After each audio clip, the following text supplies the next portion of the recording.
last question I've got on the errata piece, because if I don't ask this question, I know there'll be a couple of people that are a bit mad with me. Will we see any of the gems in as part of the errata set? Are they things that are being looked at the moment as well as the characters, or are we just sticking on the characters for the moment?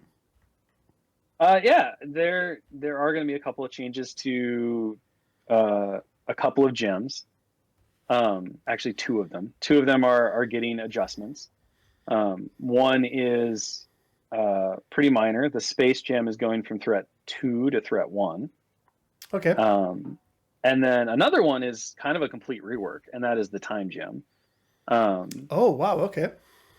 So there's going to be an article that'll go along as well, which will talk a little bit about the gem changes and stuff and the whys. But effectively, with the way the gem rules, the gem bearer rules had changed, and that you're locked into them and stuff.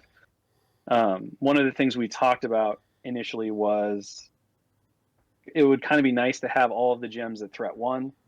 We felt like the space gem was a bit it had been overvalued in testing compared to like everything we have now, and its effects and stuff in terms of the game. So we felt, we did testing at dropping its points value. We felt really good about that. It was very, very successful.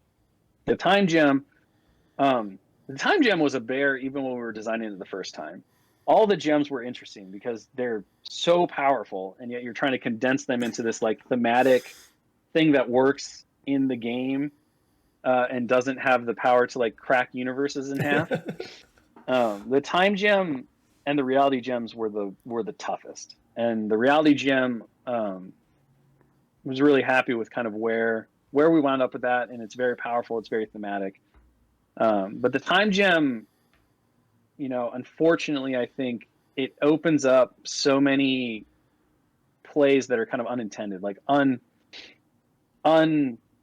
undesigned for like opportunities. And so we took the opportunity to kind of go back and reevaluate and talk about, okay, well, how do we fix that? What can we do? And where we really wound up was changing its whole shtick in general. And to kind of give you the sneak preview, from it now effectively works as like a better recalibration matrix on a stick, which still kind of sticks to the themes of manipulating time and messing with like reality and temporal stuff, but removes the unintended play patterns and the abuses that can come from being able to take like 3 moves in a turn or multiple actions and stuff. Thanos punching somebody 3 times in the face and giving them a bad day. So that was that one there'll be an article and stuff on that. And that feels really thematic as well, though. That feels like that does feel really thematic for the time gem, because it's like probably more so than getting an extra action, because actually you're taking back something that's already happened and having a do-over, right? That kind of feels like it's probably more thematic than what you've got now. So that's really cool.